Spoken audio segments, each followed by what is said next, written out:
Naomba nimkaribishe Askofu Godfrey Mbelwa kwa ajili ya sala fupi. Karibu. Naomba tumheshimu Mungu na tuombe. Mwenyezi Mungu, Baba wa mbinguni, wewe uliye mtawala wa mataifa yote ulimwenguni, tunakushukuru kwa ajili ya taifa letu la Tanzania na viongozi wake. Tunakushukuru kwa kazi njema zinazofanywa na viongozi wote ndani ya nchi hii. Tunakushukuru kwa zawadi ya amani, utulivu, upendano na moyo wa kusikilizana na maelewano unaotujalia kwa neema sisi wa Tanzania.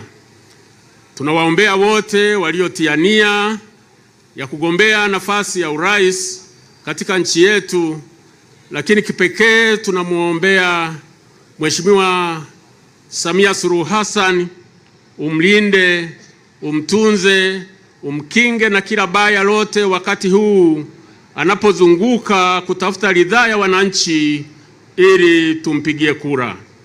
Tunaombea viongozi wote, wabunge, mahakama, majeshi ya ulinzi na usalama katika nchi yetu.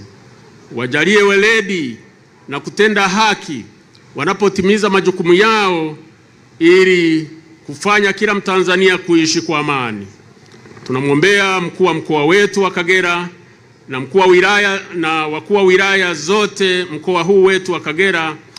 Mungu, uibariki wilaya yetu ya Mleba, mkuu wetu wa wilaya ya Mleba na waandamizi wote, wajalie kuongoza katika haki na kweli.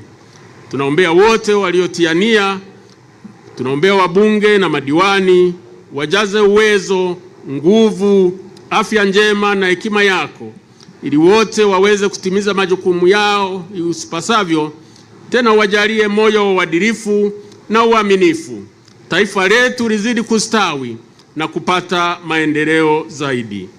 Tena tunakuomba utujalie amani wakati huu wa kutafuta kura, wakati wa kupiga kura na baada ya uchaguzi. Ulinde taifa letu na maadui wa ndani na nje wenye kuleta uovu katika nchi yetu, na tunaomba haya kwa jina la Baba na la Mwana na Roho Mtakatifu. Amen.